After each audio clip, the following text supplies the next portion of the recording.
I do know that my parents used to read stories about adoption to me when I was like really, really little, like when I was a baby, and this was just a point that they kept bringing up when since I was very young.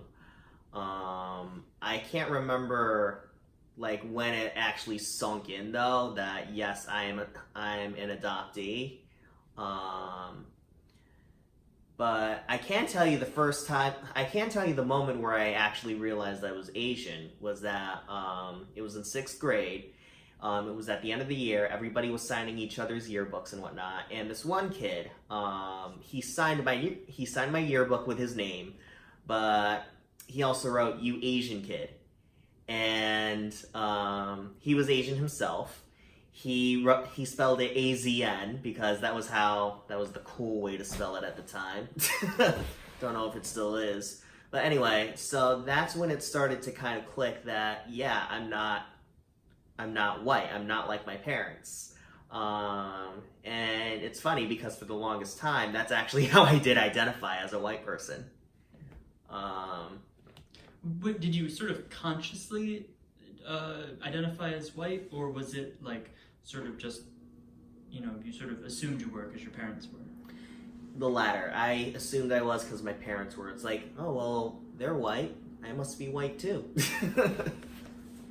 From what I do know, my biological mother, it was basically, she was unwed. She had me when she was like really young, like 18, I think, and she was a factory worker somewhere. Other than that, details are very sparse, and even if I wanted to go back and figure it all out, it would be next to impossible. Like it probably still could be done, but they gave me the Korean equivalent of John Doe when I was put in an orphanage. Back then, and this is probably the only tidbit of Korean culture that I really know, as told by my parents. But back then, they were really conservative, and they wanted to keep this whole thing hush hush, because babies born out of wedlock back then was a lot more taboo in Korea than it was in the States at that time or even today. So so I guess for that reason they kind of wanted to keep it under wraps. So yeah. Do you ever want to visit Korea?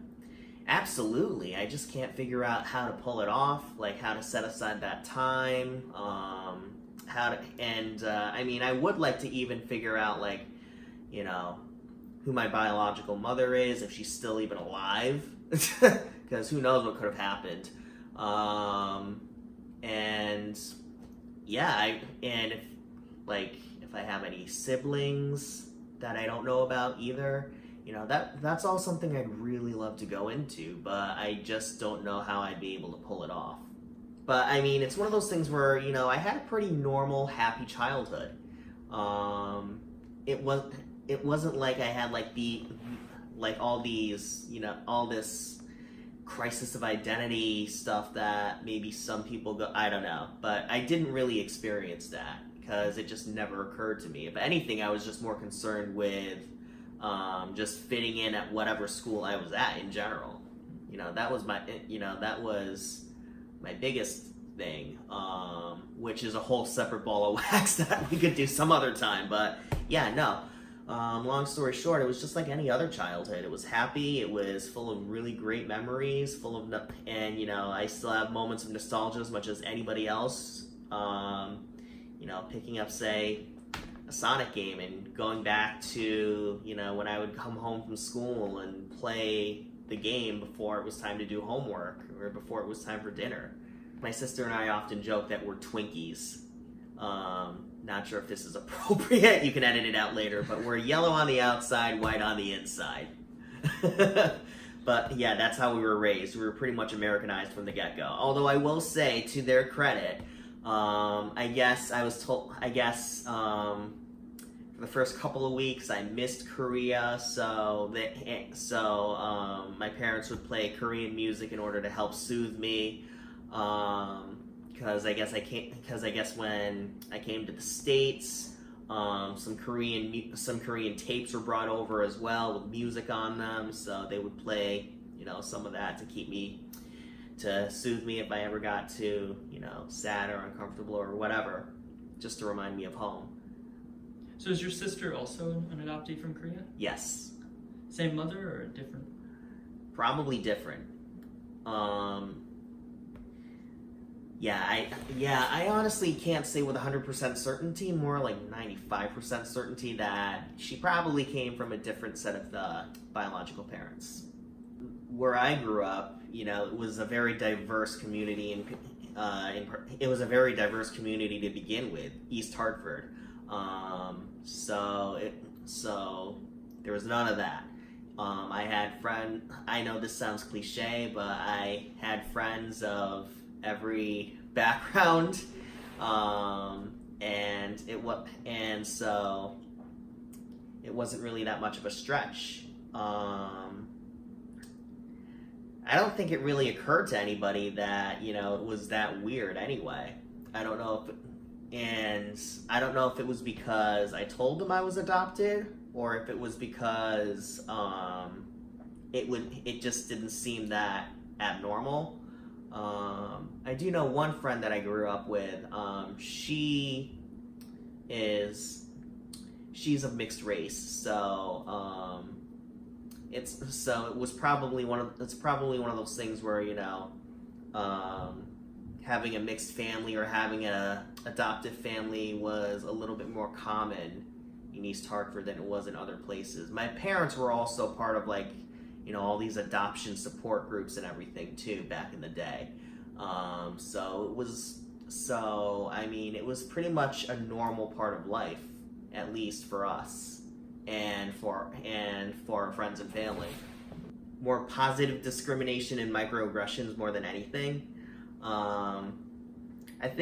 I remember one of my advisors in college telling me, I was doing really good at Manchester Community College. I was getting straight A's. I had a 4.0 GPA, and he really harped on me to keep that 4.0 for the rest of my studies at MCC. Because to him, grades were everything. They were the thing that made you stand out. I do wonder. It does make me wonder though about whether or not. I'm sure they'll deny it, but implicitly, subconsciously, I do wonder if my Asianness, for lack of a better term, was a factor. Also, my disability too. I do realize. I think I was one of those. I was one of those success stories back at MCC, and I guess you could say I still am, because I have had someone tell me that they still do mention me when they talk to other disabled students, and they use me as a example to illustrate why it's so important to ask for accommodations and other services. Now, after college, though, is a different story. I think that if there was any discrimination, I wouldn't have noticed it, because I'm not very good at picking up a lot of those subtle cues. I do think, however, that my disability has provided somewhat of a buffer to whatever discrimination I might have faced, because it's well, yeah, this dude's Asian, but I don't know if I want to be a jerk to this guy, because it's not going to make me look good. If anything, it's going to make me look like a dick. You know what I mean? So I do feel like it provides a buffer of some sort, which can also be a double-edged sword. I guess in terms of, if you want it, you can't really, for me anyway, I can't really separate either my race or my disability, because both of them make up who I am, so unfortunately we do kind of have to delve into both. Now, in terms of the microaggressions, because I bring up my disability because I'm thinking about it from that standpoint more so than from an Asian American standpoint. because I feel like that is frankly, that is a bigger factor in how I navigate, all these spaces throughout my day-to-day life. Anyway, rambling over. Yes, absolutely call out, but don't be a jerk about it. I think that, rather than just being a jerk and,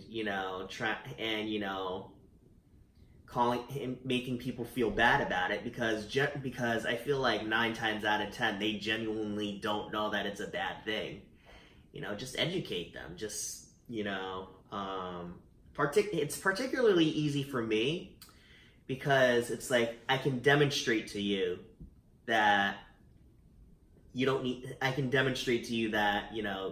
to help me with this, that, or the other thing, or I can demonstrate to you that I'm capable of doing whatever it is I need to do. I guess in terms of microaggressions in regards to race, though, that's a little bit trickier.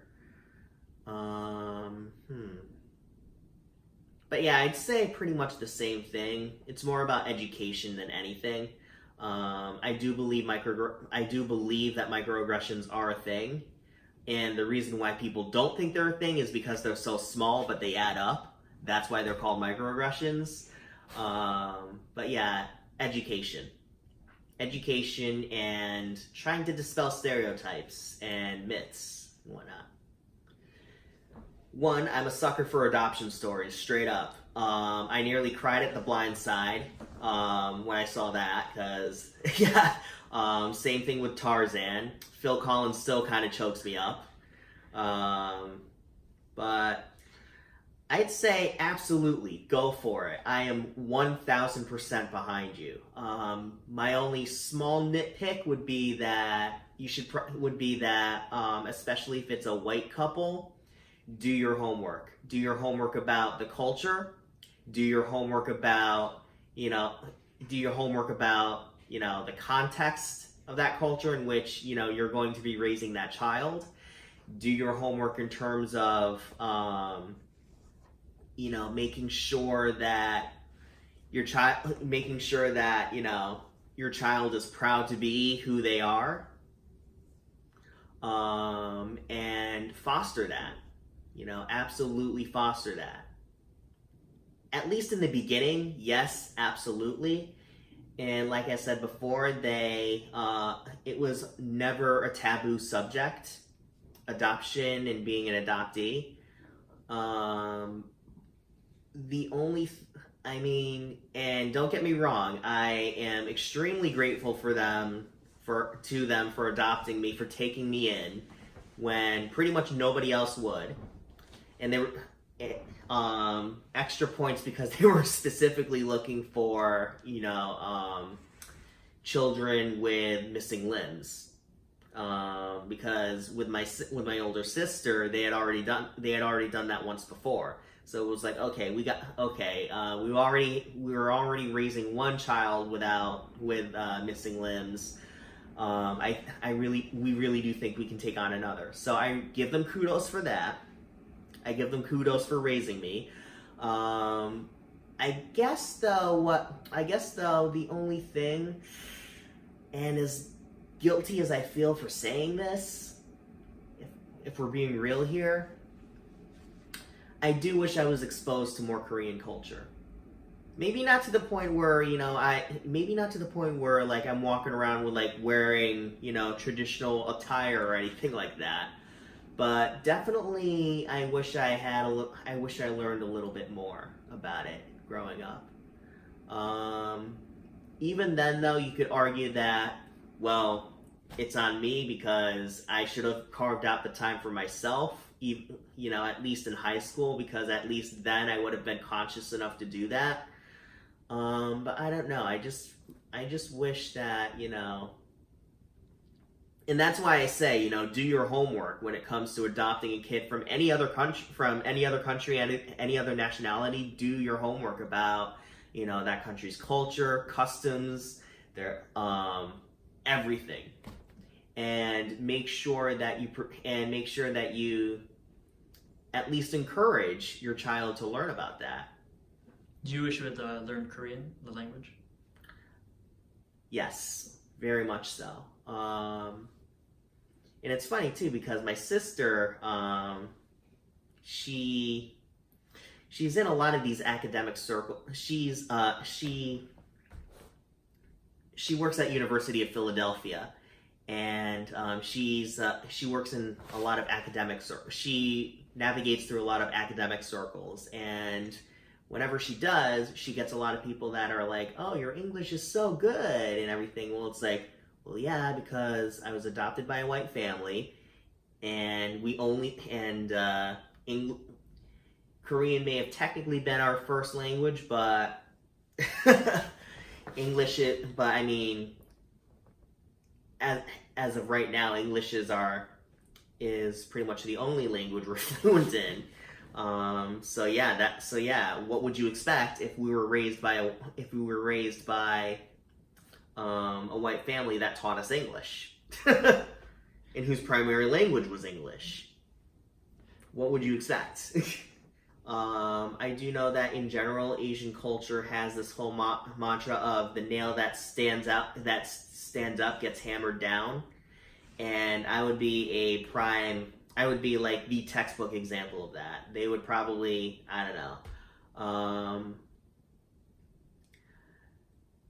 From what I understand, and I could be wrong about this too, Asian culture in general can still be kind of condescending when it comes to disabilities because, it's seen more as it's seen truly as a handicap as opposed to just, being differently abled or just being able to do things differently.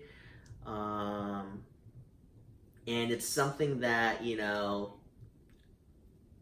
particularly Japan, I know we're talking about Korea here, but particularly Japan, if we were to use a concrete example, it's very homogenous, and so it's one of those things where I don't know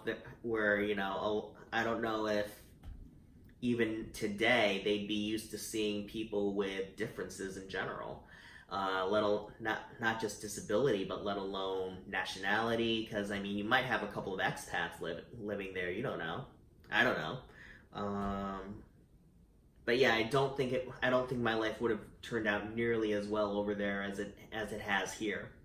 Does your identity impact how you view sort of the political culture of the United States at all? Oh, absolutely. When I heard about how the Trump administration was, and I feel dirty just saying that. I'm just going to call it the Eggman Empire now.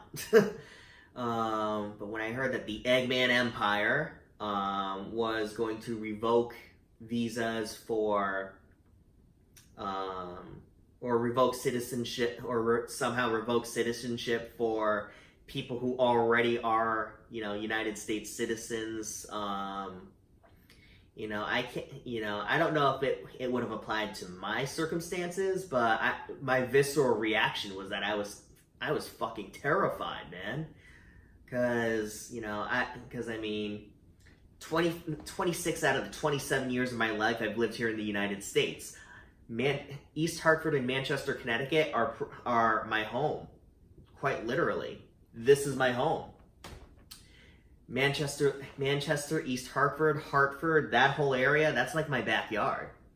And, I love this place to death. So it really scared the piss out of me when I heard about that. And in general too, I think that, just the whole concept of being different and of being put in an out group, it definitely does resonate with me. Not just as an adoptee, but just like as an Asian American, because not to downplay anything that anybody else has gone through, but we've definitely gone through as a community, we've definitely gone through some shit. Japanese Americans being thrown in internment camps during World War II. If you wanted to go way back, the very first piece of immigration legislation, the Chinese Exclusion Act, I think it was like the 1890s or something.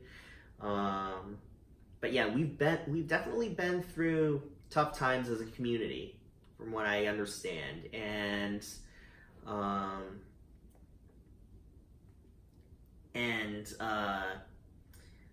I think too what really kills me is that, you know, this whole idea that we're the model minority. Oh, well, if the Asians can do it, why can't you blacks, or why can't you Hispanics? It's like, well, first of all, you're still treating some of our community like dirt, so don't even get me started there. Secondly, I think a lot of it has to do with culture, and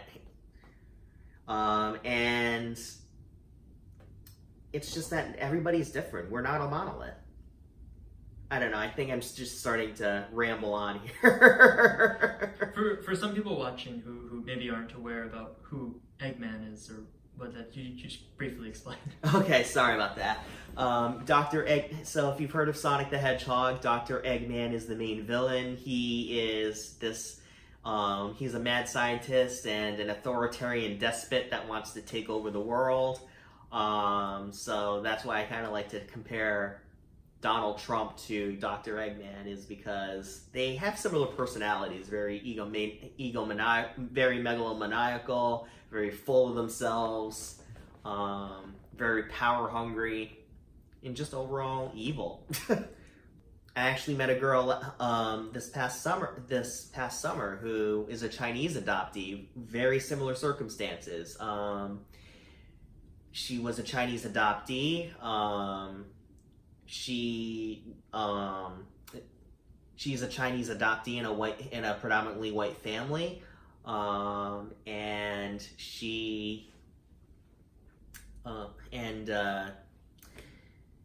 yeah, so I mean, it's one of those things where we did connect, at least on that level, because it's like we are Asian adoptees. But I guess, yeah, the thing that I really wanted to get out there first and foremost is that we exist. And